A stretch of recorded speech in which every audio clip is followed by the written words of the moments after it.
Ayan pa to. Ito pala guys. Oh, dito kami pinayos namin si Simon. Kasi kalahati na lang ang natira. Naghiwalay na yung tambutso. Malagay balik mo kay kuya. Pakita ko yung kay Gimo.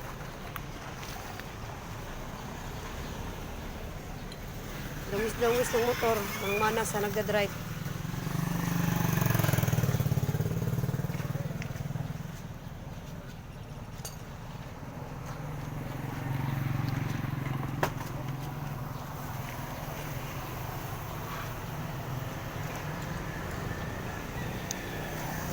Pinapa-welding namin yung motor guys.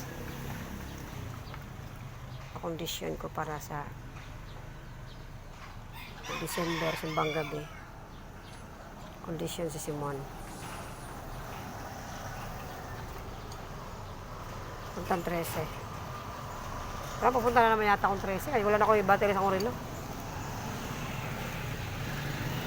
Driver namin. RT lang sa katawan, pero ang motor dungis. Nang mana sa kanyang mukha.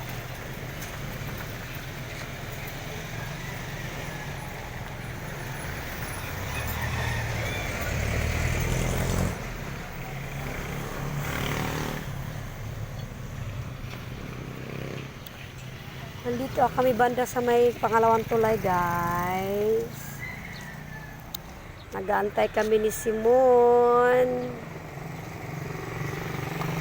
Pina-repair ko pa, pinaayos ko pa kasi kawawa guys. Sini-service namin, napunta kaming labasan. Kaya hindi siya pwedeng anuhin, kung sa tao pa gamutin. Kahit ganyan lang kanyang itsura guys. Gusto si Simon. Ayan na, maraming ditong nasa tabing kalsada ako ngayon.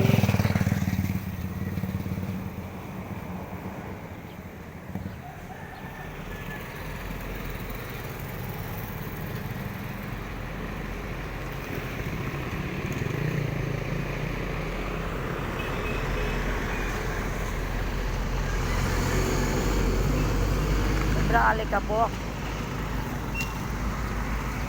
Kabok guys. Alikabok. Ang sa gilid ay puro kalasang. Puro mga puno. Kala mo na sa gubat. Tabi ng kalsada yan guys. Yan.